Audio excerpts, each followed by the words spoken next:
it's me, Dave Juskow, the Nightfly, the 300th podcast episode, if you can believe it. And of course, it should have been a big, spectacular thing, but it is the year 2020, and things are just done a little different, even if it's a big milestone for you. But we got a lot of show for you today, and it's going to be a good time, so stay tuned. It's the Nightfly 300, everybody.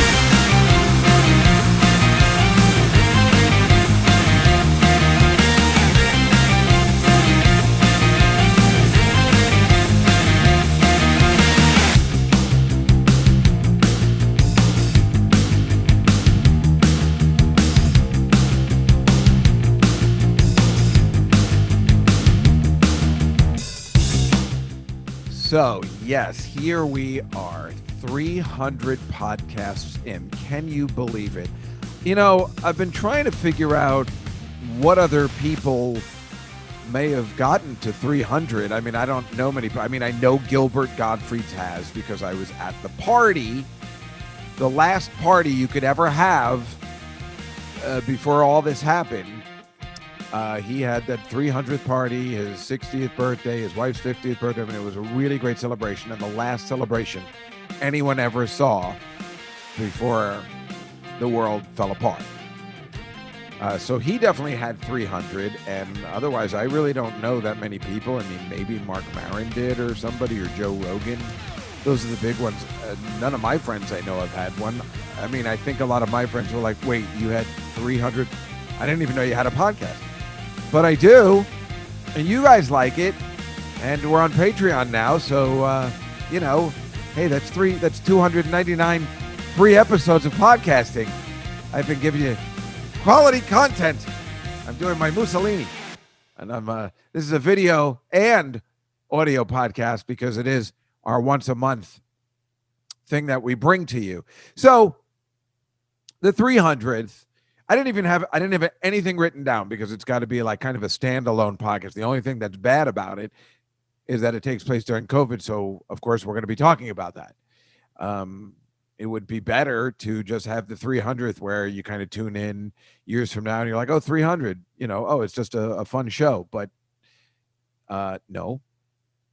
So, yeah, it's, you know, it is what it is. Obviously, I would have preferred to have a big show at the Comedy Cellar. And certainly the 300 creeped up upon us. You know, when was the 250th? Last November, I think, right? It's been a year. Well, makes sense. 50 episodes, 1 year. I usually take 2 weeks off. Makes perfect sense. So, yeah, a year ago, we had 250. We had Sarah Silverman. We had 250, 251. And it just kind of crept up. But, you know, it's like, yeah, I told you I was going to take a week off, but I didn't because, I don't know. I was just like, what am I going to do? How spectacular can you make something? And I have more of a plan, but I'll tell you about it later. But we do have a great show for you. I mean, a show that is worthy of a 300, just friends and family, you might say, that are going to come on and say hello. We'll spend some time together. I guess I'm not making a big deal about it. I guess I don't care as much as I thought I would. And I think that's the issue. Like, oh, what am I going to do for the 300? Because the fact of the matter is I like to make every podcast just as good as the next one. So, you know, why should the 300th be special? But of course it is 300. That's a kind of a big deal. You already had Sarah Silverman on your 250th. I don't really know that many other important people. So tonight we're going to just have our special guests will be Jeff Ross, and we'll say hello to him for a couple of minutes. And then we have Dave Attell and Gilbert Gottfried, and we will say hello to them for a few minutes. And then my apology tour begins to wrap up the year 2020, at least for me, not for the coronavirus, but I will have Dave Curry and Donna Neal and Memo on as I make my apology to them after behaving badly on their podcast. So there's that this week. So it's an apology tour. It is, you know, it is just a thing we're doing. I know I said I mean, I said last week it'd be great to have clips from previous podcasts, but who wants to go through all that? I mean, again, if I had an intern, if I had a production company, probably put that together. So let's maybe the 400th. But for now, it is what it is. And we're just going to do what we do. And again, I told you I didn't even have everything prepared. I'm cold. I just came back in. I traveled to Hoboken today by bike and ferry. So I'm freezing. And that's why I'm all a little chilly. But I'm like, no, let's just start the podcast. Again, usually I have prepared material, but I was like, I didn't want to tell you what I was doing last week because I don't know. It just seemed like it should be a standalone, but I probably should tell you. I mean, I don't know. It was just a normal week.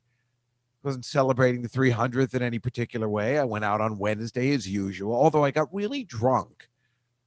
Let's just say celebrating the 300th. I haven't drank like to get drunk since March.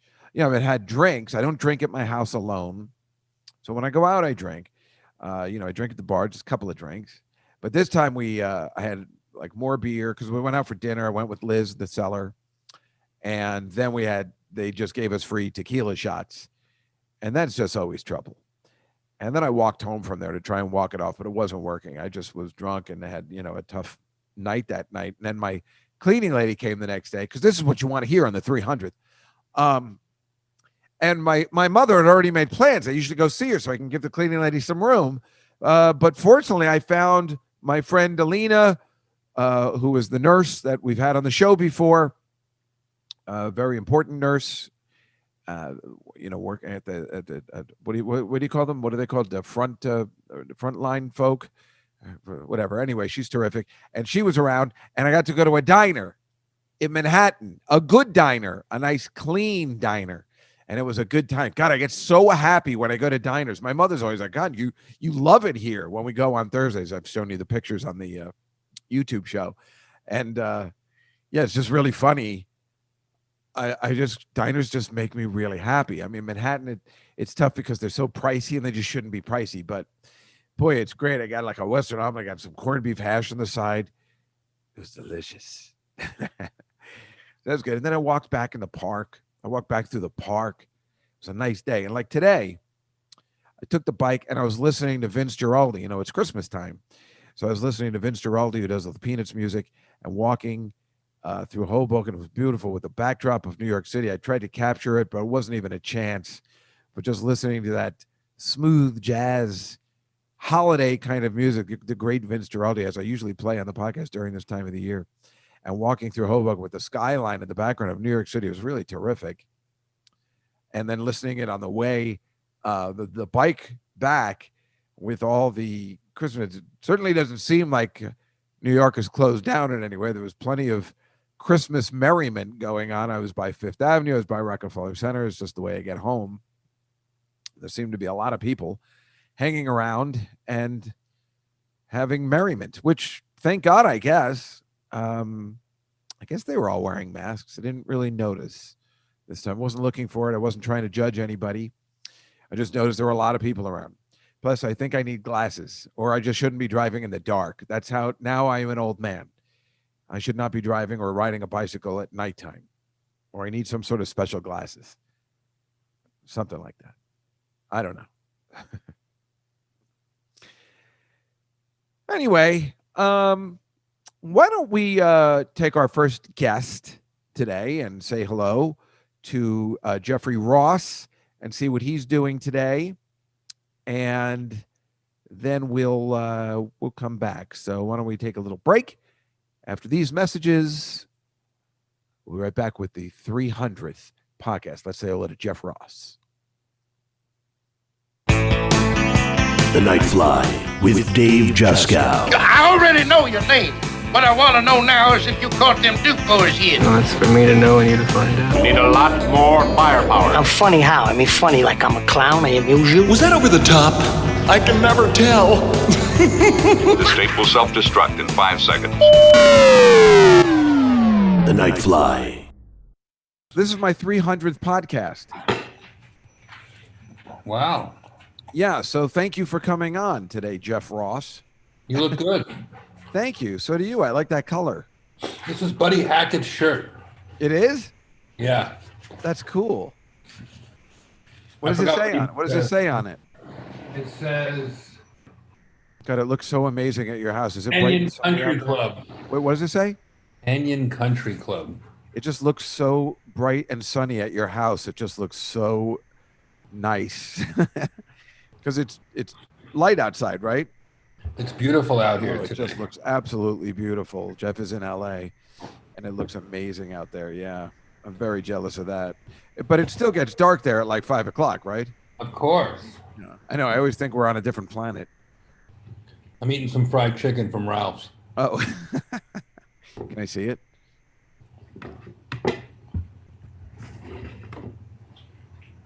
I can't see. Oh, yeah, that doesn't look as delicious as I want it to. Well, I'm almost done. Oh, all right. Yeah, I wanted it to look like Kentucky Fried Chicken. So 300th podcast. 300th podcast no one has ever heard before. And, yeah, I'm like, I had to do something, right? So I really appreciate you coming on and saying hello. You got to do something special, right? Of course. I love your podcast. If I had like a producer or an intern or something, I'd have them go through all the old stuff and play clips, like an old Johnny Carson anniversary show. But who has time for that? They'd also text me and go, "Can you stop eating?" Yeah. Well, you don't have to worry. It's all right. Listen, I know you have limited time. You have something going on after this. I just wanted to have you on for 5 to 10 minutes just to. I have to do my podcast after this. Oh, is that what you're doing after? Yeah. Who are you having on today? Today I'm just going to riff with my cousin Ed. We're going to do animal stories. We take live stories on the Stereo app. Oh, that's nice. Download Stereo. I want you to do it with me sometime. It's really fun. Yeah, I got to download the app. When you told me Make an avatar and you can do anything you want. It's really fun. That sounds like fun. I'm on this Harry Potter games and puzzles thing, and I have my avatar looks like Professor Snape. Now that I have longer hair, it's very exciting for me. So are we talking about your podcast or when the Clash broke up, your band, Mick Jones? People always used to think I looked exactly like Mick Jones. It's that and Eric Bogosian I used to get a lot.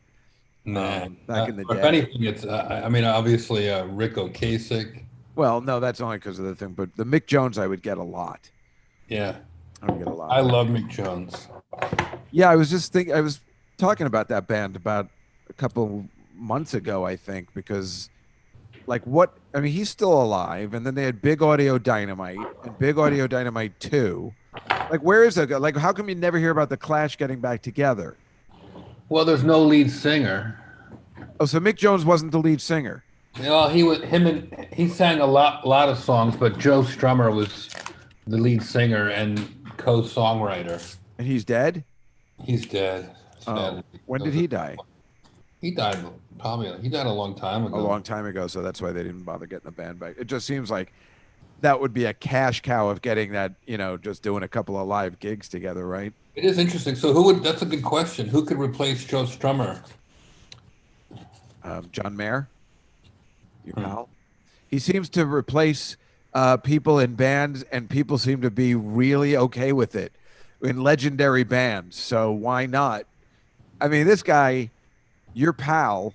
Yeah, but the dead is a different thing. Yeah, but the fact of the matter that the dead people, because at first, remember, they were up in arms. It was just, it really is just like kind of like that thing you've seen in movies like about Ringo, and they replace Pete Best, and then he just starts doing the drums, and people are like, "Yeah, all right.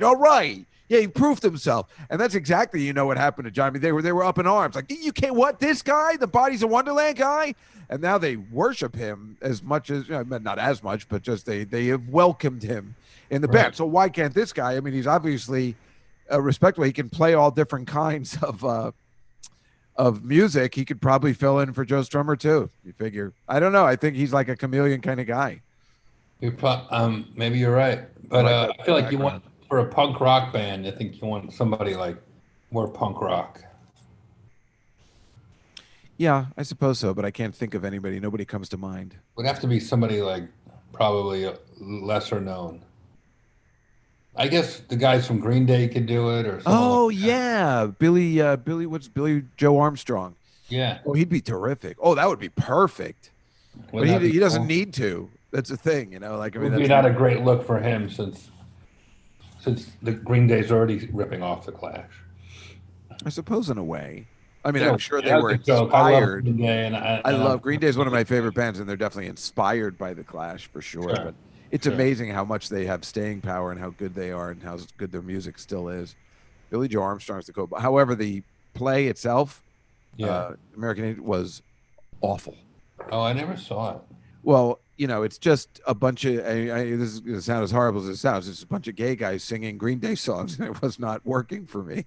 Uh, I mean, it's just not. It doesn't have the band's grit. It's a Broadway show, you know. I mean, it's Was it about Green Day? What was it about? it. No, it was about a mythical singer who had a heroin addiction. You know, they made up a story, but then it's so funny. Sting also did a Broadway musical called The Last Ship, and both of these examples of the musicals that they put all their all into, letting their music and doing stuff, were failing. And so both of them, Sting and Billy Joe Armstrong, had to take over the lead roles to support the play, which is really nice. But it's funny that when you think about it, that's what everybody wanted. You know, and I was so upset I didn't see it with Sting. You know, I saw it with this other guy, and that play was horrible. The Last Ship. And then when they started playing a couple of his songs that you know, like All This Time, which is one of my favorite songs, they have another guy singing it, and you're just like, I want Sting. So I think that's what happened with American Idiot too. It's just when those songs are in your head already like that. Right. And that happens with Broadway revivals as well sometimes. I mean, you know, I miss going to shows so much. I do too. You know, I had David Yazbek on the show you're going to be on Tuesday, about 2 weeks ago, and you know, I saw the last thing he did was Tootsie, and I saw that, thank goodness, and that was pretty. I think that was the last play I saw before everything closed down. It was last November, and then I didn't, or did I? Yeah, that was it, because I saw Beetlejuice in May. Yeah, I kind of missed that too, and there was a lot of good stuff coming. I like seeing all the movies they make into musicals, even the bad ones, like Pretty Woman and stuff like. I like seeing how they come out. They're always bad. Yeah. I mean, that's a tough thing making up a Broadway show. Well, they were planning on The Devil Wears Prada, which I was all into. They had Back to the Future was coming, the musical. I mean, these are my favorite things to do, to see how they come out. Amy Heckerling was kind enough to invite me to Clueless the musical. Wow. Which wasn't great. I'm having her on the podcast like next week, but I just she did something odd. You gonna tell her that? No, absolutely not. But I will. It's just not that it was. I'd like to know why she was using songs from the '90s. There wasn't original songs in it. That's the only issue I had. Oh. I just want to know why. So I'm interested to find out what she said. Oh, well, that's where the money is. You know, it's like built that in. It wasn't working. Oh. You know, again, the ones that we already know, we have these songs in our head, and you're going to do a Pearl Jam song, and it's not Eddie Vedder. It comes out awkward. That makes sense? Yeah. I don't know. So what are you doing today? I know you're doing your podcast. Yeah, I'm going to do my podcast, and I just took the dogs to the dog park. Oh yeah, how are you? Wait, both? You have two dogs? I have two dogs. There's Nipsey. She just got a bath. And there's. But when did you get Nipsey? Nana's hiding in the corner. Right. I got Nipsey in September. And that's your dog. They're both my dogs. Yeah, Nipsey. I don't remember you getting Nipsey. September. You love those kind of dogs, those German Shepherd, Labrador. I don't even care about. Why do you keep getting the same kind of dog? Because they're rescues, and the vet said this is a good dog. You should take it, so I took it. Now, who's Nipsey named after? I'm joking, of course. And it is a German Shepherd. I just saw a little glimpse of it over there. If you're watching on video, you can see it. Let me take another look. She's a red-headed German Shepherd. There, you can see her. Oh, she's a cutie. Nipsey. There she is. Yeah. Nipsey. Yeah, I never liked German Shepherds growing up because there was a horrible one in our neighborhood that would just bark and bark and bark because they left it chained up all day. And now I like them a lot. Yeah, they're great dogs. Very I loyal. think they have to be trained properly, and that's the whole key. That's what I haven't done yet. I've got her to do like 3 tricks so far. I taught her how to run around frantically. I trained her. She stopped shitting in the living room, and now I trained her to just shit in the kitchen. Oh, that's wonderful. That's some good training. And she sheds on command. That's fantastic. Yeah. Boy, you're good. You should put out your services, for cash. I'm training her to bark at detainees at Guantanamo Bay. And it's great to see the cellar behind you. Who would have thought the only thing left open would be the ATM machine? You know what's weird? Attell and I were down there last week, and the first time ever, we said, let's go to Mamoon's. I've never been there. I know you like it there. Can you believe it? Yeah, I've never gone in for a falafel. And we just said the other day, we're going to go in. They were closed. They're never closed. But everything's closing down early. But that place usually stays open at least an hour or two later. They were closed. We couldn't believe it. You get in trouble. Yeah. Yeah, I know. It's just so funny because that place never closed. After the cellar is long closed, Mamoon's is still open. I feel like they're open 24 hours. So it's just so weird to finally go in. We finally want to have a falafel. So what have you been doing to get through the pandemic? Are you going to get a cat? No, not yet. I know it's just because I don't know how my life. I mean, I really want one really badly, and I found this one called Midnight that looked adorable, and I wanted to get her, but I'm a little worried about money. And I know it's not that much money to have a cat, but I'm a little worried about vet bills and things like that for starters, and buying all the stuff you got to buy, and just making sure, I can barely feed myself. So being responsible for another, pet. I'm just not sure where my life is yet. Maybe it's an excuse, but I don't know. Well, I really want that one. I know you're such a good cat father. I just got to see. I just got to find out how I'm going to make money, and then I probably would probably get one, especially this one that I really like that's at a shelter in Jersey City. What? How much does a cat cost? I don't know. I just don't have any extra money right now. I just got to be careful. I just got to, I don't know. The Comedy Cellar just closed on Monday for good. Until the pandemic is over. Right. So. It seems like your career is going better than ever. Am I crazy? It was, with the Gaffigan summer gigs and stuff, but now it is definitely. Your name came up last night when I was on David Feldman's podcast, and he says, "Why isn't Juskow more well known?" And I said, "Well, that was up to him." I said, "You have to realize he's doing well now because this is." I was working at a regular job all those years. You're only a professional comedian a year or two. So a year, yeah. So and you're professional in quotes. But I feel the same way about Feldman, quite frankly. That's the funny thing, even though he was one of my heroes in the 90s. That's why I had, him and Wendy Lieben on. And both of them were like, really great comics back then. I'm sure I love Wendy Lieben. Yeah, she's great. And Feldman's amazing. And he's such a good writer. And I'm glad you reintroduced me. Well, actually, I had never met him before since he was writing for you for the roast. And right. So thank you for introducing me. I really like him a lot. And it was fun doing that thing yesterday. We had this other thing planned that we were going to do something from The Godfather 2. And then he wanted to do something from Godfather 1, which I wasn't. I wanted to do the other. I wanted to do Senator Geary from Godfather 2. Well, I'll do business with you, but I don't mind telling you I don't care for you. And that goes for your whole fucking family. So it's crazy how blatantly racist they were in that movie. And yeah, those are good times. You always knew they were going to get killed right away. Of course. Anyway, Jeff, I don't want to take up your time. I know you got another meeting and everything. I just want to say thank you so much for coming on today and just chatting for a little bit. It was really nice to see you.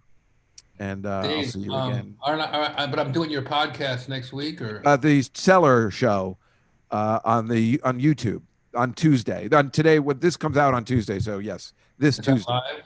It is live at 5 p.m. your time.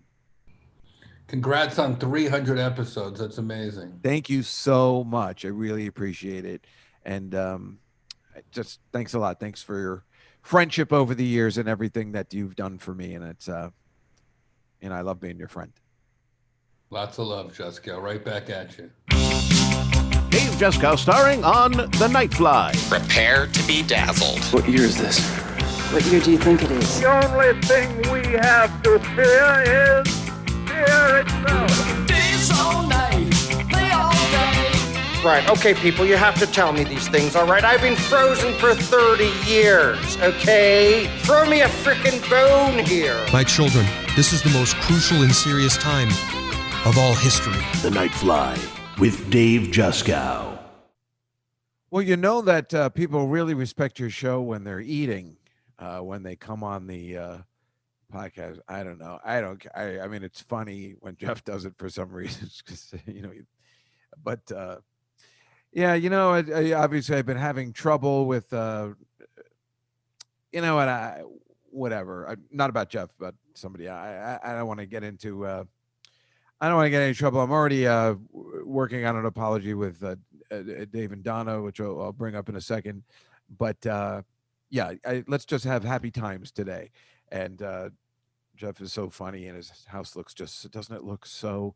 If you're watching the video, it just looks so nice. It's sunny and pleasant out there. Again, I just don't know why we don't all live in LA. I just was talking about how I was just cold, and it was kind of nice going around at Christmas time in New York City with the lights and riding around twilight time. But there is something nice about it, but that lasts for 2 seconds. And like, as we all know, in normal times after January, living in cold weather blows. Cold weather, fall is great, and cold weather is lots of fun until about New Year's, and then it really blows. So we all probably should move to sunny LA. I say this every year after January 1st, or, even after the Super Bowl, really. But no, January 1st should all be moving there. The perfect lifestyle, as I've said multiple times, is doing January 1st to June 1st on the West Coast. That is what you want to aspire to, I think. I mean, that's what old people do, I guess, but they go to Florida. But Florida kind of blows. I mean, it's nice, but it does rain. I mean, LA, it's just perfect every day. Maybe San Diego? Whatever. I just want to say a couple things. It's 300 episodes, and I love doing the podcast. I really also like doing the YouTube show. So I don't know whether I told you. I don't think I mentioned it last week, but the Comedy Cellar closed down, and I didn't. I found out on Monday. I have my Tuesday show on YouTube, and the Comedy Cellar finally closed down for good until COVID's over. One would hope. And I just found out, and they said they're stopping all live streaming. So Liz was like, the show's over. It's canceled. And I'm like, what? And the producer, Mike, who's a great guy, called me up and he said, I don't mind, even though I'm not getting paid, I don't mind finishing it. I really enjoy doing it. I said, it's really nice of you. What do you get paid? And he told me what he get paid. And I'm like, well, let me pay you at least for the end of the year. I was going to give you a bonus anyway, so why don't I just pay you every week? Just for it's the last like 5 episodes. I figured maybe I could do it. So, I mean, how funny is that now I'm going to pay to do the show. It's supposed to be the opposite way around, try to get sponsors, but whatever. I got to finish the format. I mean, now, even though the football doesn't work, it's like when I started this show and it was a sports show all those years back ago with that horrible kid, Jack Pessin. Somebody was asking, are you going to get back together? I'm like, no, that kid's a major tool. He really became a major tool. Like, he's not a nice guy. Divorced his wife. But I really wanted to tell her, like, you don't want to be dating this guy. Now they're back together because he couldn't find anybody else. I mean, the guy's a tool. Yeah, I just said it. Oh, what did I just say? I said, dude, I don't want to have any ill will on the show, and I did it anyway. But I was just thinking about the first episode and how bad this guy was.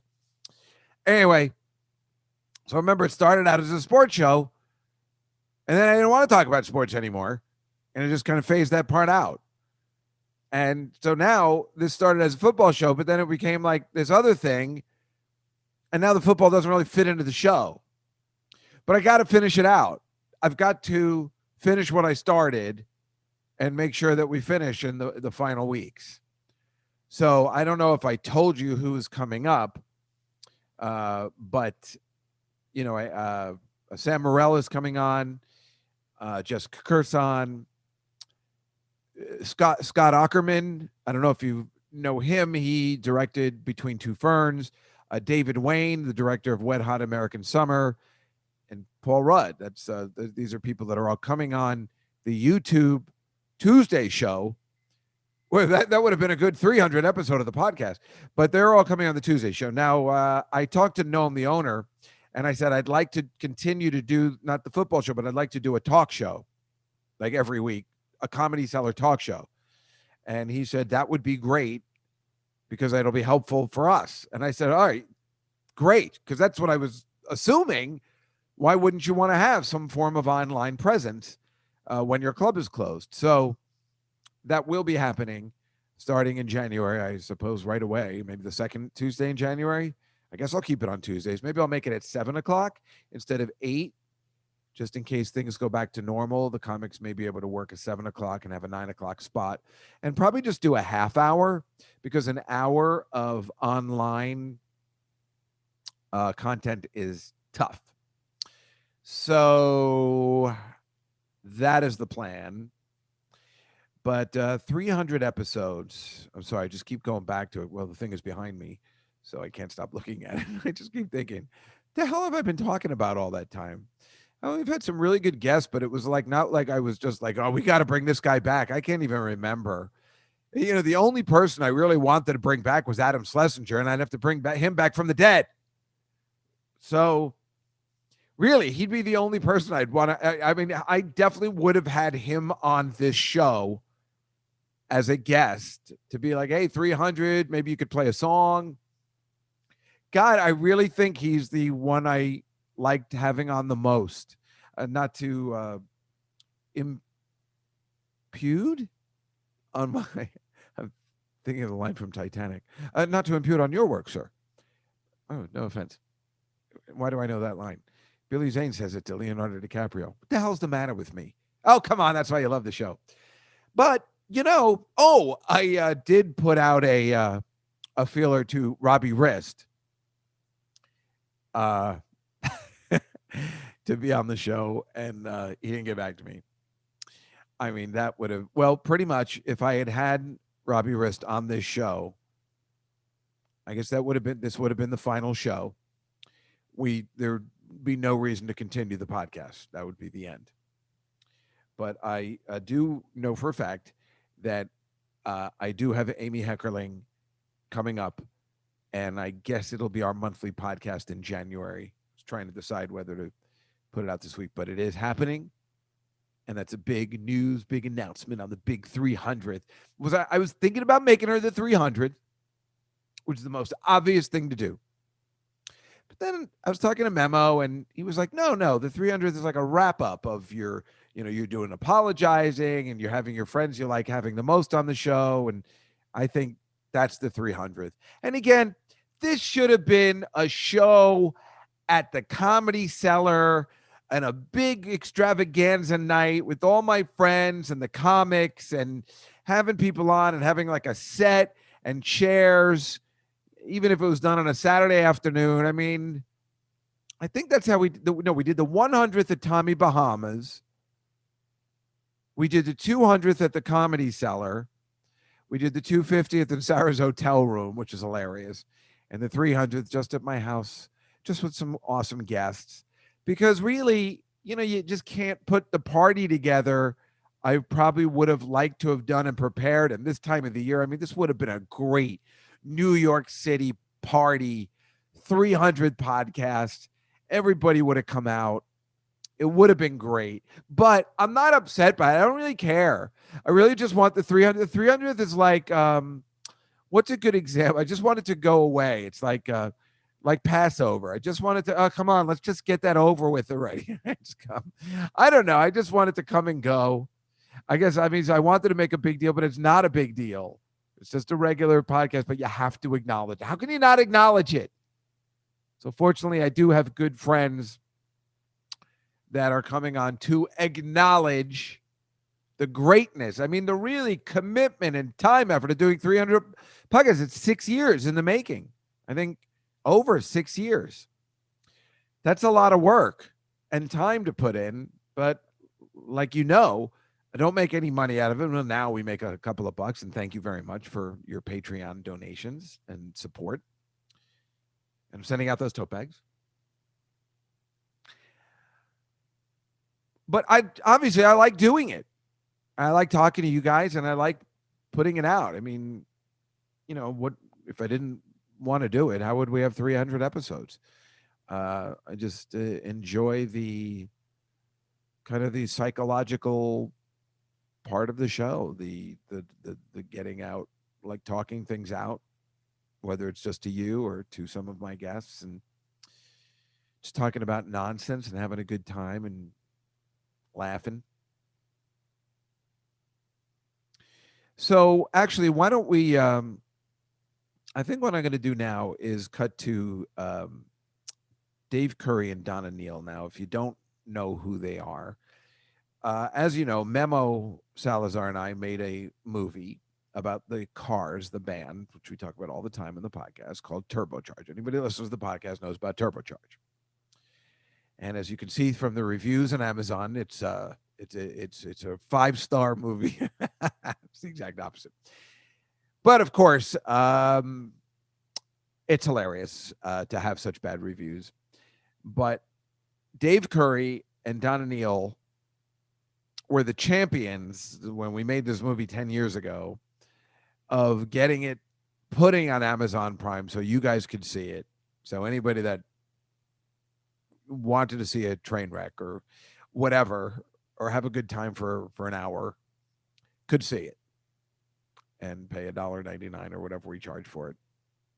And so I can even get some of the money back that I put into it out. And it's all those guys doing. And they had a Cars podcast that they were doing. And I went on their show, and I think I talked about it. And I just acted, I don't want to go into it because it really makes me upset. And I acted like a prima donna, baby, jerk off, typical Dave Juskow shit that I've been doing for years. And I've been feeling horrible about it for a long time. So when I knew the 300th was coming up, I called Dave Kerr. I've been in touch with him forever, but Donna ghosted me on social media, and so she should have, wouldn't take my calls for an apology. And I said, do you think she would come on so I can formally on the 300th podcast make an apology to people that have been just nothing but nice. So I'm going to bring them out. I was decided to bring Memo in too, because he was there when it happened. So I'm going to get to them right after these messages. We're sorry. Your call cannot be completed as dialed. Well, hello, everybody. And, I was very fortunate enough to, it was easy to get Dave Curry, but it was very fortunate to have Donna Neal join us today, as well as, of course, with Memo. These are the three people that were there, as it is now called, the incident. And this is the 300th Night Fly podcast. And when I was thinking of how to do it and how it makes a difference or anything, I really just wasn't sure what to do. And I thought, well, a really good one. Oh, look, Memo's got the Night Thoughts podcast. Yeah, if you're watching it right here. Video. I really thought a smart thing to do would be a kind of an apology tour. It'll take a long time. I was, how do you say it? Rude and insensitive, and you could call it an asshole, prima donna. There's so many words I could use. A prima donna Neal, as we call it in the business. No, and the last time I spoke on their podcast, Night Thoughts, Dave and Donna, I was a complete turd. And I can't even believe Donna was kind enough to come back today and let me apologize on video and on the podcast, legitimately, because of the way I behaved on your podcast, which I have felt so bad about for such a long time for multiple reasons. Number one, I did try and call you like a week later and apologize, but I understand if you didn't want to accept my call. And number two, I haven't seen your presence online anywhere, and I felt like you just disappeared. And I wasn't sure if I was just blocked or if I really hurt you that much that I caused all that. And that's why I was here in front of your friends and, my Aunt Judy watching to say I am so sorry if I caused any of that to be the case. Well, thank you. I appreciate that very much. I did get your message that you left on the phone, which I appreciated. And I did block you across social media. Oh, well, that makes more sense then. But I appreciate your apology. Thank you. It was rough, but yeah, I'm not a judge. I really appreciate you coming on today, especially on video, of course. Which is, Dave and I joked about me, going like this. Well, I guess I would have deserved that. You should have made like a sock puppet of yourself. Oh yeah. I would have enjoyed that, so that's not a way to punish me. Yeah. But no, the fact of the matter is, and Memo knows this, what could be more of a douchebag person than myself? And you guys have been nothing, as our friend Amy Heckerling, who will be on next week or a week or two, says in the movie Clueless, you guys have been nothing but super duper nice to me. And nice repayment on my part. If it wasn't for the both of you, Turbocharged would never have seen the light of day. Not that it really should, but it was all you're doing that put it on Amazon and even paid back some of the expenses that I put into it.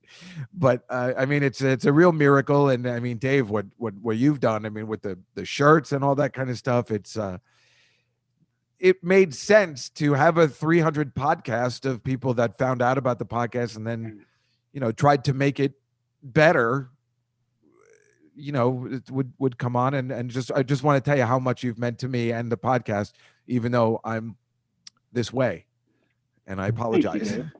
Hey, by the way, speaking of which, I came across a collector's item, a rare collector's item. It is a turbocharged shirt, but if you recall, you had to make a little adjustment on the design. And I actually have a shirt with the sensual... Oh, with my mouth open, insert cock and balls. If I get your signature on this, I am set for life on eBay. Just saying. Hey, that's never supposed to see the light of day. That is a collector's item. My friend Elon's wife first designed it with my mouth completely wide open that is just begging for somebody to draw a penis into. I can't believe you made a shirt of it, I guess, until I changed it and realized, Jesus, if you live in New York long enough, you realize that is not the picture you want anywhere. It's so easy. And I can't believe I didn't notice it at first. But again, none of that would have happened without you guys. You're so kind. You set up that shirt shop and everything. I don't even know how to do any of that stuff. And I owe you a tote bag, by the way. So it's coming. A tote. Yeah. Donna, what have you been doing? It's just so weird. Like the whole world fell apart. And I feel like I had something to do with that too. It was probably your fault. No, I don't know. I've just been, I always homeschool my kids.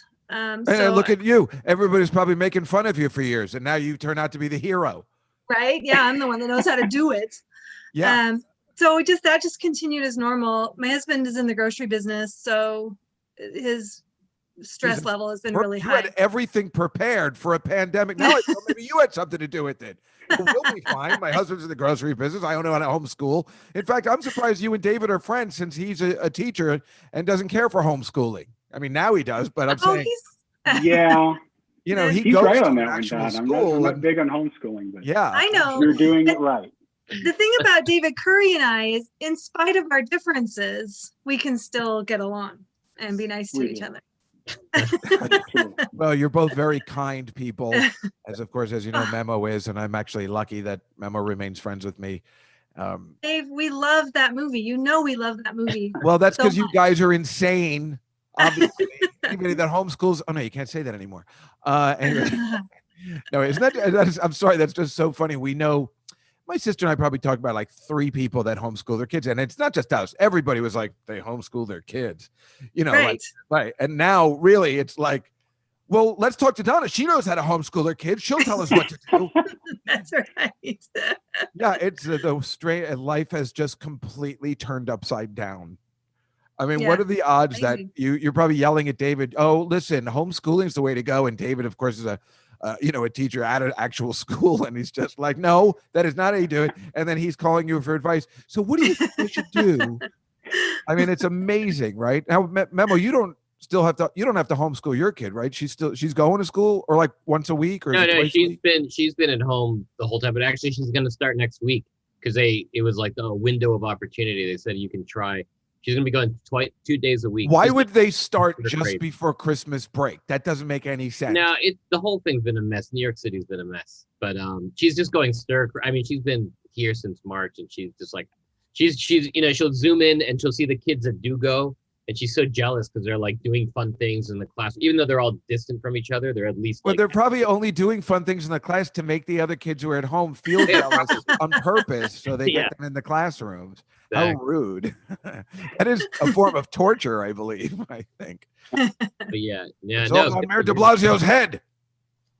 I want to know if, like, you know how, like, there's a lot of, like, discussions. People have a lot of discussions about, like, say, Woody Allen, and, like, is it okay to, like, watch his movies now? Or, like, Michael Jackson, you know, like, people start, like, oh, they start revisiting them because they find out they're not, you know, whatever issues they have.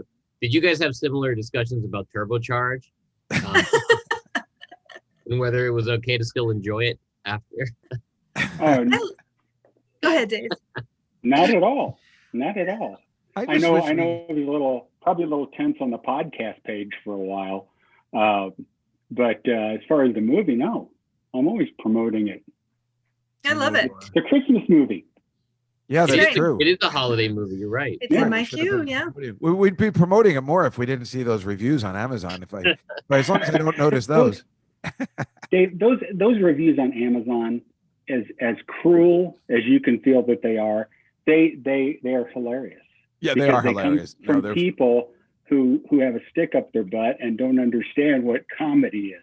Yeah, they what comedy and just trying to do something on your own without having a budget of any kind. Yeah, they do not respect that. You ruined the cars. That's basically what they're trying to tell you. Well, right. I ruined it. Yeah, exactly. Meanwhile, I don't know whether I told you guys, but I DM'd Paulina Poroskova to see if she wanted to come down to the cellar with me about a month ago. Because I figured she wasn't doing anything, and I know she lives in the city, and she's age appropriate, so I thought it would be okay, but she never got back to me. Are you being serious? I am completely serious. I think I told David that, right? I know I told Memo.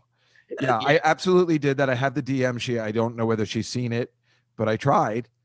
She seemed like she was going through a bad time. I thought I'd cheer her up. I'd bring her to the Comedy Cellar. As it turns out, the Comedy Cellar was the most depressing place on the planet during the pandemic. I know it's behind me now, but they just closed it up actually because it just wasn't working the way it was, because they only had comedy, if you can see behind me, up here at the Olive Tree Cafe.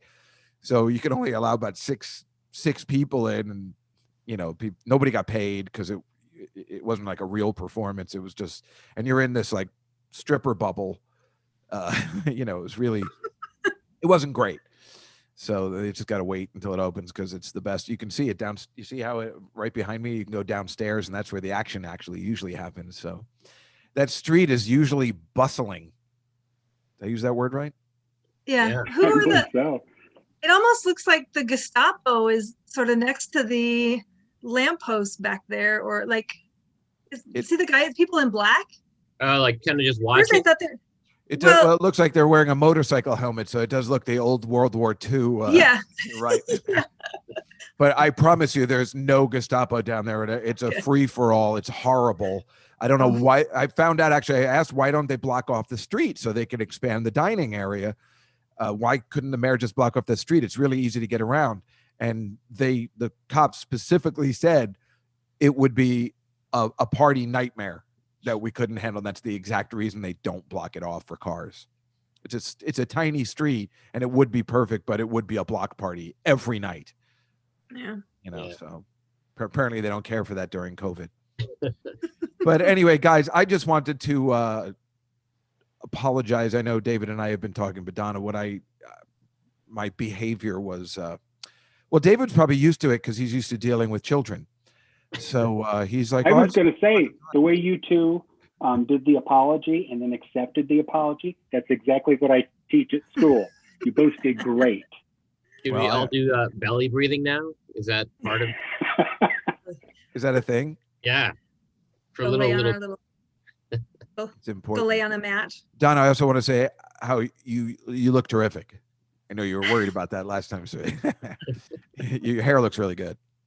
Thanks. I'm in my panorama bend stage right now. The dark.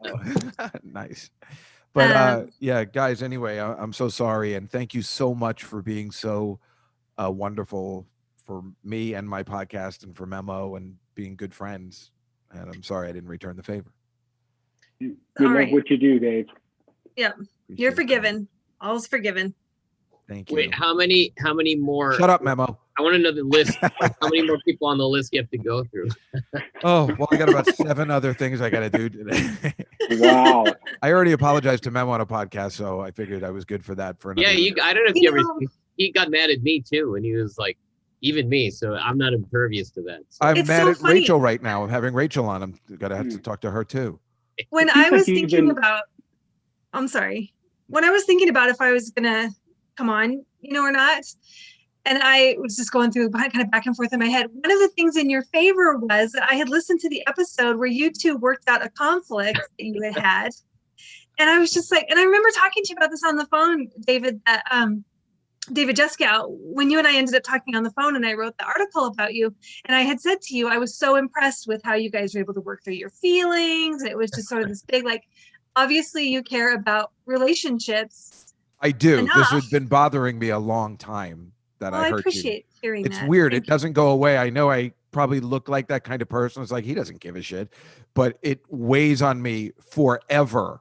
I mean, it's really messed up how much it weighs on me. I think about it at night. I have to close my eyes and just forget it ever happened sometimes. But if I can ever work it out, it's just I'm one of those people. I just feel very guilty. And I like Charlie Brown. I want everybody to like me, but I have a funny way of showing it.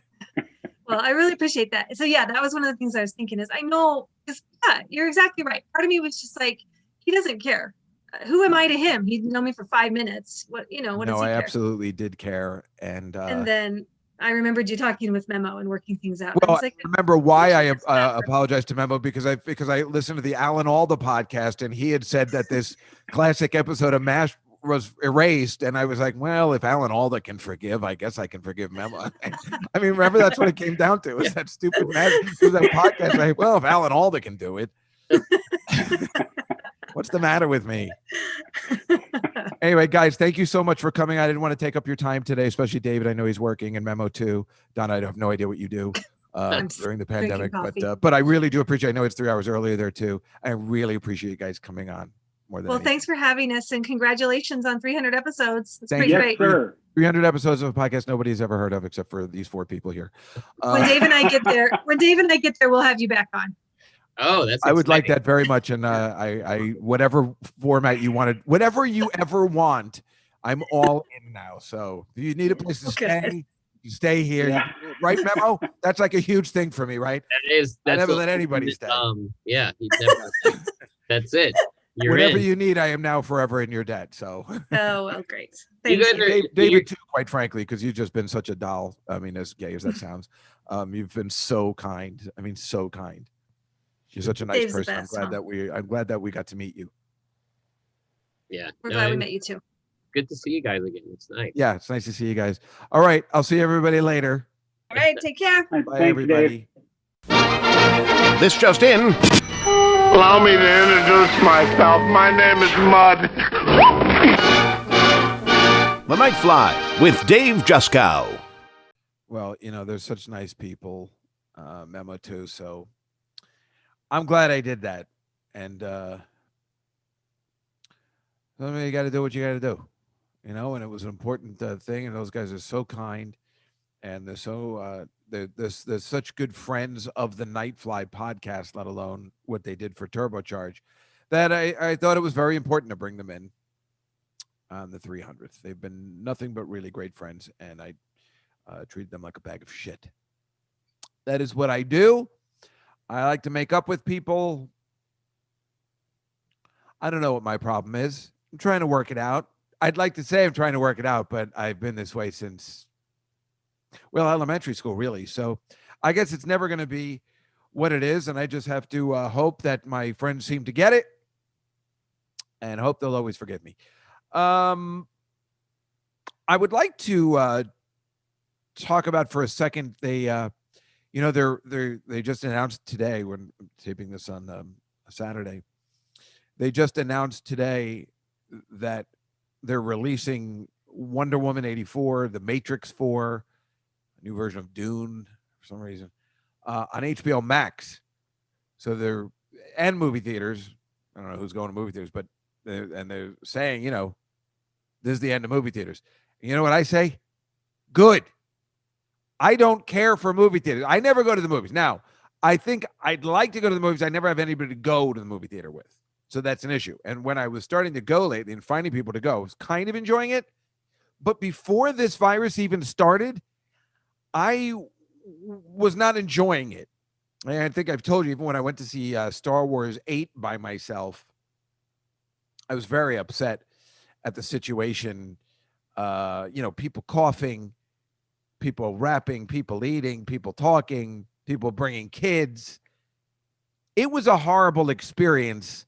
The last 3 or 4 times I went, the last one I saw the Solo Star Wars with Rachel and Pete, there was goddamn mouse in the theater. Let alone the prices. I mean, I really do enjoy going to the movie theater and getting popcorn and getting, what are they called? Cookie dough balls, cookie dough bites, and a soda.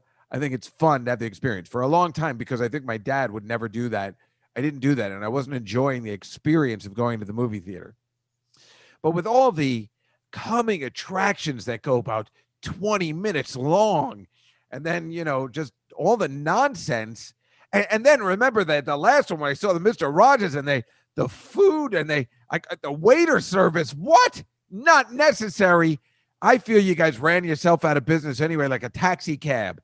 The taxi cabs are so rude and smelly, and they don't keep their cabs up. And an Uber came in, and they all just went away, and they're all complaining. Well, you can complain all you want, but you guys stink, and you went out of business because you suck. Just like these movie theaters that have dinner. It's ridiculous. It's the stupidest thing I've ever heard. I don't want to have a steak at a movie theater. I want to have a steak after the movie at a restaurant, sitting down where they're supposed to be serving food like that.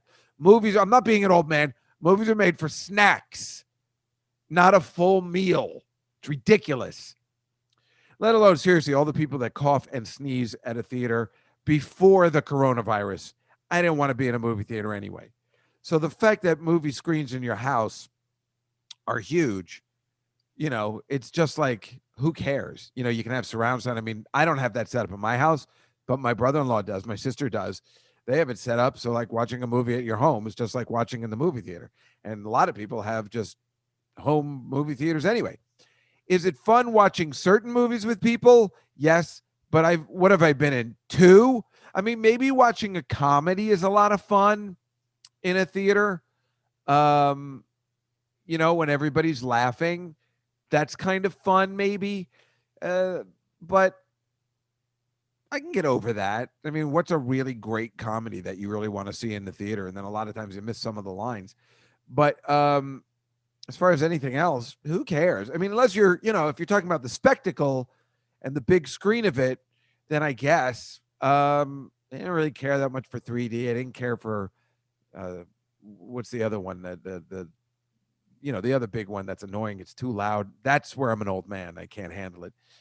So I don't think it's the end of movie theaters, but if they're releasing it this way, I am totally good with that. I mean, I really am. I don't know. What do you guys think? I guess we'll find out how that plays out. I've been waiting for The Matrix 4. It better be good. I mean, first of all, if those awesome Keanu Reeves movies, what am I, the guy's name? There's 3 of them now. I can't think of it now. Those movies are so awesome. It's the guy's name. Carter? No, I don't know. Anyway, I know you're saying, and I can look it up. I choose not to. If it wasn't for those movies, there would be no Matrix 4. But Keanu Reeves is so hot again, they made a Matrix 4. It's got to be good. They must have known that 3 sucked. I mean, really sucked. And 2 is just okay. I don't suppose you don't make a 4th not knowing that you've messed up. I mean, these are the fans that will let you know we didn't like your 3rd movie. So I'm really hoping it's going to be great. There's nothing better than that first Matrix movie. And I saw that in the movie theater with Brian Posehn and Sarah Silverman. And you know what? That's exactly who you want to be seeing. The Matrix movie with Brian Posehn, super nerd. The Big Bang Theory, Brian Posehn. I mean, Brian Posehn. I mean, that's who you want to be seeing a science fiction movie with. It was like going to the movie to see The Matrix with Sheldon and Leonard. I mean, because he's in the Big Bang Theory, Brian Posehn. He plays the geologist, and he's a nerd in that. I mean, it's exactly who you want to be seeing The Matrix with. How exciting was that? And we saw it at the Chinese Man Theater. So when you're having an exciting time like that, and the one thing I also remember was seeing Star Wars, the original Star Wars, in the movie theater, and everybody applauding when the Death Star blew up. That's a nice moment, but those are few and far between. And then I was thinking, and I know I talked about this in the podcast, that it's called A Quiet Place, I think, that movie. That would be the last movie I'd want to see in a movie theater, where everybody has to be quiet, but you hear just chewing and sounds and stuff. Sarah, I don't even think goes to the movies anymore. Silverman I'm talking about, because she can't stand. She's so sensitive to those noises now. I think she's changed. I mean, she tries, but she'll turn around if somebody's opening a wrapper, like this. And, it's really funny. And I think now I'm prone to it. I think now she's got me all paranoid about when I hear a rapper. I'm like, what are you doing? But I try and keep it under control. So speaking of great comedians and legendary comics like Sarah Silverman, who is, whether you like it or not, a legendary comic at this point, which has been around 30 goddamn years. So speaking of legends, I was very lucky enough to, Dave Attell knows he has a 1-year obligation on this podcast to come on every Hanukkah to be on the podcast. I gave him a pass this year that he only has to come on for about 10 or 15 minutes. And I got Gilbert Gottfried to come on too, from his home in Florida. And let me tell you, getting those two together is a real picnic. So why don't I bring those two hilarious guys, and the 3 of us are going to have a great conversation right after this. 300, everybody. Razzle dazzle! The Night Fly with David Juskow. Start program right now. Razzle dazzle! Now your freak flag's flying. Oh, I'm going, baby. I'm going. Oh, are you gonna be sorry? Hi, Gilbert. Hi. You're familiar with Dave Attell, right? I think we've met. Oh, he's driving an Uber today. I'm using his dial. Sorry, right? What's up, guys? You're on the clock. No, I appreciate you guys coming on today. My 300th podcast. And the worst part is I was at Gilbert's 300th celebrational podcast, and it was one of the best parties I've ever been to. It was also the last party anyone ever went to before the pandemic, and I can't compete with that, so I'm just having you guys on, which is great. Oh. I didn't mean that as a bad thing. I meant that as a good thing. And yes, that was my 300th birthday. Well, it was your birthday, your wife's birthday, and your 300th podcast, right? Yeah. They can never be. I don't see anywhere in the next 100 years there'll ever be a party with that many people shoved into a room together. That's so true, right? And then that was the end of February, and right after that, no one was allowed to party ever again in the history of mankind. Dave, where are you parked? I'm in Manhattan, and all I'm going to say is thanks for letting me be a part of it. And I can see you're right in front of the cellar. I mean, look at that. That's seems like it's going to be a great night there. Is that where you're coming from? It really looks like it's interesting that in front of the club there are just people standing still and not moving. Yes. Yeah, I know. Yeah. It's a new regulation in New York. You have to pose. You have to keep quiet. I know. I feel bad. I don't have a picture with outside Steve on top of it, but and Gil, you're in Florida, right? Oh yeah. How is it there? Yeah. How can he not look at that tan? He's the only guy who goes to Florida and gets more pale. Look at that.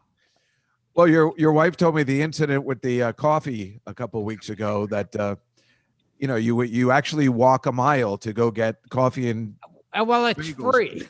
It's free, right? Yeah. So they could put arsenic in it, and if it's free, I'll walk 10 miles. I know, but that sounds awesome, though. Like, it just sounds like a nice walk. It must be nice down. You guys did the right thing by leaving. There's nothing going on, as you can see behind me. This place should have been bustling. The word I've been using. 10 o'clock. Everything, you got to get off the streets. Yeah. How is it down there? Is it the same thing? No, everything's open down there in Florida, right? Yeah, it seems to be. Is that Dave or is that a Middle Eastern terrorist? Well, he did say. Gilbert, have you found any work down there? Maybe I don't know. I guess hosting a bingo event, maybe at an assisted living facility, or. Yeah, I've been asked to entertain at funerals. It's got to be great for you to get off the road and just spend some real quality time with your family, correct? Every comic's nightmare. Gilbert, I was thinking David Dinkins just died, and I remembered that that was the first time I had met him together. We were at Abe Vigoda's funeral. Wow. That was the last time I saw David Dinkins alive. That's right. Yeah. That's right. I did a set. Yeah, you did. You did a set. And I got a picture with a rabbi laughing in the background. I was telling somebody, I'm like, listen, when I die, don't have Gilbert. I don't want to do it. I want everybody to be crying. It was so funny when you see Mayor Dinkins just there going on after you.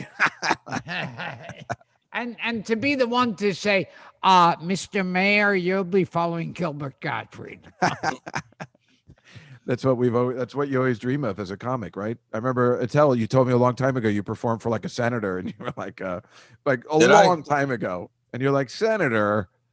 Well, I don't know if maybe he was more like a Kentucky colonel. Maybe he wasn't a real senator, but I was going to say that, here you guys are with two of the most successful Zoom casts. Do you think things are going to change? Like, come after the holidays, like, do you think things will get better, or what are you thinking? Like, work wise, or you mean like just? Yeah, no, I don't think so. You don't think so, Gilbert? What do you think? You're always an optimist. What do you think? I can't imagine it. It's like, everything's going to change. First of all, people realize they don't need to have an office anymore. That's true. So is that why you're in an office right now? That's your house? Yeah. But so office buildings won't be able to stay open, and restaurants around them, for people coming in, they won't be able to stay open. Wow. I'm pretty sure Dave and I are the only ones that still go to restaurants. We were trying to support the local businesses, but it's getting harder and harder. It's cold up here now, so eating like outdoors is really debatable. You should really, dress for it, dress appropriately. And also, I'm going to say it, be armed. There's a lot of like street activity going on here. What does B. Arthur have to do? Oh, be armed. Got it. Yeah. Like Gilbert, you remember New York in the 80s and 70s? It kind of has that feel here now. Yeah. Yeah. It's getting more like that now. Yeah. It's getting, we need like a Beretta, or we need like Kojak. We need somebody who both connects with the people but can bring some law and order. Yeah. Or Della Ventura. Or at least Kojak. Right. Kojak would be great. Banachek, Bannigan, any of those would be really terrific in the 70s. I think Della Ventura was, who's the guy that, Danny Aiello. Wasn't he Della Ventura? Now, I wish to God I could remember the theme to Beretta. Oh, I just sent it to Attell. I sang it. Don't go to bed with no price on your head. But I was doing it. Don't do it. Don't go to bed with no price on your head. Don't do it. Yeah. Keep your eye on the sparrow. And remember how funny that was that he's saying, keep your eye on the sparrow? Do you think they did that on purpose? How rude. And Sammy also, I don't know if it was ever released anywhere, but I heard he recorded the lyrics to Hawaii Five-0. Oh, yes. I think, I don't know whether you guys were there, but I think on one of my birthday shows, I had some kid who I never saw again sing the lyrics to Hawaii Five-0, which were done by Sammy. Yeah. And he dressed like Sammy. Yeah, it was like, what are the lyrics? When you're in trouble, you call 5-0. We'll be there in the double. You call 5-0. Yeah, that's right. It's online. It's available somewhere. But it also is funny because I keep thinking of that Twilight Zone movie where wasn't Dan Aykroyd and Albert Brooks singing that song? Like he was trying to tell him what's the theme. He's like, it takes place on an island in the Pacific Ocean. Book 'em, Dano. Book 'em, Dano. You don't know? Yeah, that's the lyrics I always remember. Well, you guys have a connection that I take can only dream of. Whether it's this, I guess in today's times now, since we're Zooming, as podcasters, do you see what's the next level of it? Would it be VR? Everybody's got to put on glasses. I'm trying to keep it relevant. I know. Yeah. I appreciate that. So you've done 300 of these? I know. Can you believe it? That's amazing, Dave. What commitment. Well, Gilbert, do you have any advice for a young guy with a Zoom show? A young guy who's about 5 years younger? Yes. I've hit that point where I'm like Milton Berle. You look great, though. You really do look good. I think Florida's good for you. Yeah. And are you even on a camera, or are you just looking into someone's Ring door camera? Are you delivering a package? That's awesome. Listen, guys, I didn't want to take up a lot of your time. I really appreciate you coming on today. It really meant a lot to me. It's a really big deal, for me. So I wanted to thank you for taking time out of your day to do this for me. Well, I wanted to say, Dave, thanks for letting me be a part of it now. And, through the years, you have always been a true blue friend and one of the funniest guys I know. And, all I'm going to say is I hope you keep this going because this is definitely something that the fans love is to get to see, two old has-beens go at it. No, I'm talking about, it's great that you included me in this 300th of episodes. And I wish you at least another 300. Thank you. You only have a commitment to do one a year. So this was it. I know. It's kind of like time sharing. I don't remember signing that contract. Well, it's always during the Hanukkah season. It is. Hanukkah is coming up and 8 days, so quarantine. Start quarantining. I'm going to quarantine for all the 8 days of Hanukkah. And then Gilbert, what projects do you have coming up? Thank you. I'm on. If you want a video shout out from me, go to cameo.com/Gilbert Gottfried. Gilbert, let me just say one thing. You are killing it on Cameo. You are one of the biggest names out there. It's true. And do you have any special holiday messages that can you give us a taste? Well, I'd like to say if it wasn't for the COVID virus, I wouldn't be doing this fucking show. Well, that's true. Now, Gilbert, I know you have to. So that's why I'm against the COVID virus because I have to do shows like this. Now, Gilbert, I'm sure you have a busy day where you have to run down to a mall and sit quietly. I can only imagine how you kill your day down there. What do you do? I'll tell you, the walk for the coffee, the free coffee. That's the walk for the free coffee. He got in trouble for taking 2 bagels the other day. Oh, where do you go? Yes. What do? You just go into like a hotel somewhere and when they're having a buffet? They have it in a cart. Uh-huh. They one time I asked for more than 1 bagel. And he said, according to the rules, it's 1. And then I think someone said, he's Gilbert Gottfried. Give him 2 bagels. Wow. Do you get recognized a lot down there? Oh, yes, by people who still have their eyesight. Yeah, I figured. That's great. Meanwhile, just really, Gilbert has this the Gilbert Gottfried Amazing Colossal Podcast with the amazing Frank Santapadre, and I actually listened to the great 2-part episode of Malcolm McDowell. Malcolm McDowell, yeah. And then I got so into it, I actually watched the entire movie of Caligula. Oh, it's great. Week. Yes, Malcolm McDowell on the Still podcast talks about watching the film and seeing Helen Mirren's asshole. It's still holds up. Listen. Yeah, 2 hours and it's really, really good. One of the most, that one and the Bob Costas and the Bob Einstein one I've listened to recently. They're all really entertaining. It's a great podcast, Gil. It's my favorite one, besides my own, of course. So but Gilbert, thank you guys. Oh, sorry. Go ahead, Dave. I was going to just say, Gilbert, when are you thinking about going back on the road? Oh God! Is that even a thing? It feels like I was never there. It feels like, how did I do that? Like, how did I get to an airport, get on a plane, check my luggage through, check into a hotel, the whole thing. And you and Dave both, every weekend, that was your every Thursday night. It's amazing. I remember running into Gilbert at an airport, like I think it was March.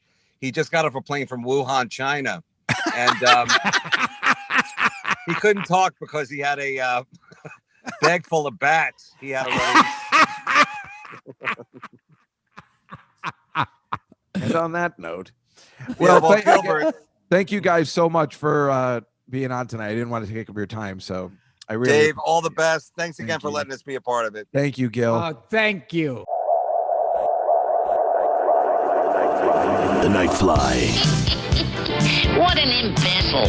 What an ultra-maroon. Running away won't save you. Don't you believe it. The Nightfly with Dave Juskow.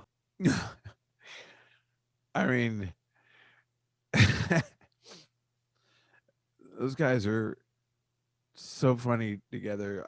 It was really nice of Dave to be in his car and take the time. He's, he hates technology and stuff, so the fact that he did it was great.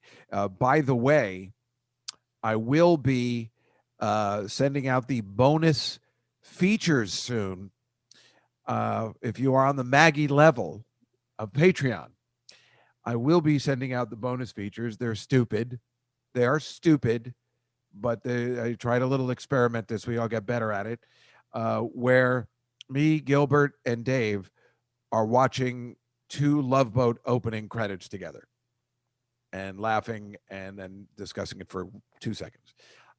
I'm going to make it a little bit better. I'm going to make the bonus stuff more better, but it's a start for some sort of other content. So if you are on the Maggie $10 level tier, you will be getting the bonus. I don't know whether it's worth $10. I think the bonus content is worth about $9. But this should put it over the edge.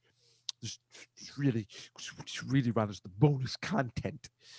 Well, it's a start, and I really made some funny intros. So anyway, I won't tell you. I mean, I don't mind telling you. It's not a spoiler alert or anything. That's what we're doing. And we just have their expressions while we're watching. I couldn't see it, but then when I looked back, it was really funny. I think you can see the three of us inside, and Gilbert's like all smiles because he gets it and Dave gets it too. It's not the laugh out loud riot I was looking for, but it's like I think they were, anyway, you'll see. It'll be fine. And I'll just keep trying to do that somehow so I can just some sort of extra content, right? I want to give you your money's worth. You know how upset I am about all this anyway. There's a couple things also I want to tell you, but I don't want to do it on the 300, so we'll wait till next week. And we'll talk about more stuff. But also, what else did I want to say?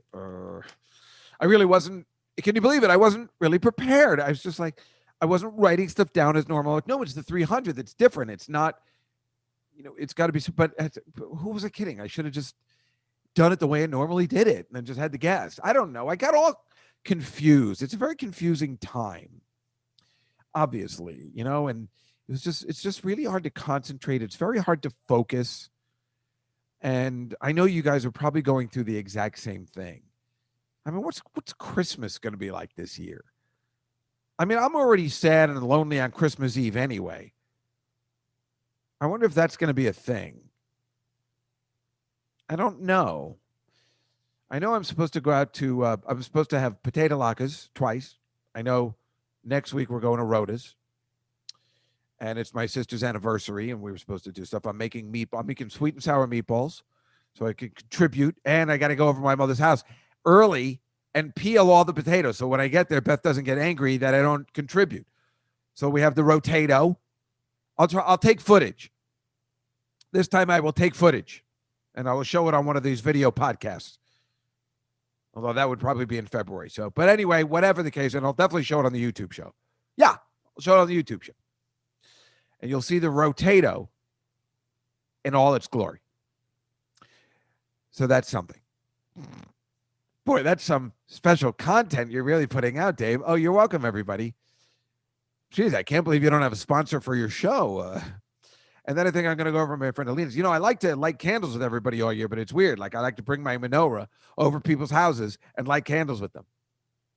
And then I blow it out and take it home. I mean, I know that's sacrilege, but it's just the form of doing it, and it's fun. I have this menorah I've had for years. Jeez, I should have gotten it. I'm looking at it right now, but I don't want to get up. That would mean I would have to get up. I'm doing my Phil Leeds imitation from the Larry Sanders Show. How about Wendy Liebman last week on the show was so great. So we're definitely having her on the podcast for sure. Wendy Liebman, so terrific. She was so funny. She looks great. David Feldman was great.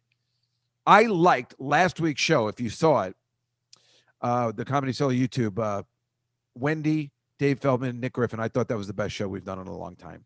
I really liked it. There were people that had respect for the show. You know who you are. I'm calling you out. And I really appreciate that they had respect for the show. And, because clearly nobody does. And I get it. But look, I put a lot of time and effort into this, and I like it. And I know you guys appreciate it completely. And that makes me happy. What was the other announcement I had? I don't remember. I didn't take the week off. As you can see, I was thinking about it, but I didn't take the week off. And so I'll probably take off between Christmas and New Year's. Recharge. And I will come out blasting in January. Yeah, because I will actually have Amy Heckerling on. And then really, I mean, once we get her, who else would there? So then Robbie Rist, once we get him, then there's no reason to do any more podcasts. It's over. I've gotten all the guests I need. And we had Larry from Three's Company. There's the hat trick. Who else do we need? That's it. Who else have we been talking about? Let me know. I don't remember. I think that was it. There's no one else we want on the show. I don't know. Sting? Well, then I guess you just shoot a little higher after that. But for our money, the Nightfly listeners, we've had everybody we need after that. The only best we could get would be Herb Edelman, but he's passed away. and have a Big John, Little John reunion. Now, that would have been a 300. But he's dead. And boy, we could have talked to that guy for 2 hours. Herb Edelman, Stan on the Golden Girls, the origination, what do you call it? The originating the role of the telephone repairman of the Prisoner of Second Avenue. I mean, please. Or is that Barefoot in the Park? I always get them mixed up. They're all horrible. Oh, Neil Simon's awful. Sorry. Although I really like the movie. I like The Goodbye Girl, and I like Seems Like Old Times, which I was watching the other day. That's still great. But I did notice the scene, and I'll play it soon, where Neil Simon always has a scene where he has to explain anything. So what do you say? That you've done 300 episodes, and Hanukkah's coming up, and then you're talking about this, and you went to the cellar, and then it says, let me just see if I had this straight. I'm not doing a good depiction of it, but it's always explaining everything that's happened recently. And then you have to say it in a sentence. Every Neil Simon play and movie has it. But he did invent that.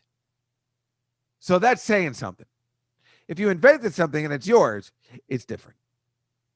Anyway, what the hell are we talking about? Well, you know what? It wouldn't be a 300th podcast if we didn't get off on a tangent of absolute and utter nonsense. Am I right, folks? I think I am. So, I guess that's it. 300 in the can, as they call it. I have no idea whether this is worthy of a 300th show. I know my guests are spectacular and they're wonderful, and I thank them all.